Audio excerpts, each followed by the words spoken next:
എന്താമത്തെ വൈകുന്നേരം 7 മണി സമയം അമ്മ ഒന്ന് വിളിക്കും കൊന്ത പ്രാർത്ഥിക്കാന്ന് പറഞ്ഞിട്ട്. കേൾക്കുമ്പോ തന്നെ മടുപ്പ, അലർജിയാണ്.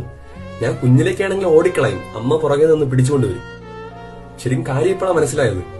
ഒരു internist doctor Jose George scientifically prove ചെയ്ത കാര്യങ്ങളാണ് ഇനി പറയാൻ പോകുന്നത്. നീ എല്ലാ ദിവസവും കൊന്ത പ്രാർത്ഥിക്കുന്നുണ്ടെങ്കിൽ നിന്നിൽ ശാരീരികമായിട്ട് ഉണ്ടാകുന്ന മാറ്റങ്ങൾ സോ വാസ്റ്റ്. ഒന്നാമത്തത്, നിനക്ക് ബ്രീത്തിങ് ഇഷ്യൂസ് ഉണ്ടാകത്തില്ല, ഹാർട്ട് ബീറ്റ് വേരിയേഷൻ ഉണ്ടാകത്തില്ല, ബ്ലഡ് സർക്കുലേഷൻ പ്രോപ്പർ ആയിരിക്കും. അത് മാത്രമല്ല ബ്ലഡ് പ്രഷർ ഉണ്ടാകത്തില്ല, ബ്ലഡിൽ ഓക്സിജന്റെ അളവ് ഇൻക്രീസ് ആയിക്കൊണ്ടേയിരിക്കും. സയന്റിഫിക്കലി പ്രൂവ്ഡാണ്, ഞാൻ ഏറിൽ നിന്ന് സംസാരിക്കുന്നതല്ല. അത് മാത്രമല്ല കൊന്ത പ്രാർത്ഥിക്കാത്തവരിൽ നിന്ന് പ്രാർത്ഥിക്കുന്നവരിൽ ഉണ്ടാകുന്ന മാറ്റങ്ങൾ സോ ഹ്യൂജ്. അമേരിക്കയിലെ ഒരു യൂണിവേഴ്സിറ്റി പഠനം നടത്തിയത് 63% ആൾക്കാരും കൂടുതൽ സമാധാനത്തോടും സന്തോഷത്തോടും ജീവിക്കുന്നു എന്നതാണ് സ്റ്റഡി. വെറുതെ എടുത്തു പറയുന്നതല്ല, മനസ്സിലായോ?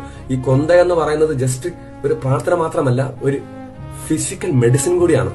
സോ കൊന്തയുടെ മാസമാണ് ഒക്ടോബർ. നമ്മുടെ പിള്ളേർക്ക് അയച്ചു കൊടുക്കുക, ഒരു 10-20 മിനിറ്റ് അല്ലേ മുത്തേ, ജസ്റ്റ് പ്രാർത്ഥിക്കുക, അമ്മയുടെ കൂടെ ഇരിക്കുക, നന്മ നിറഞ്ഞ മറിയുമെന്ന് പ്രാർത്ഥിക്കുക. സോ പവർഫുൾ ആണ്.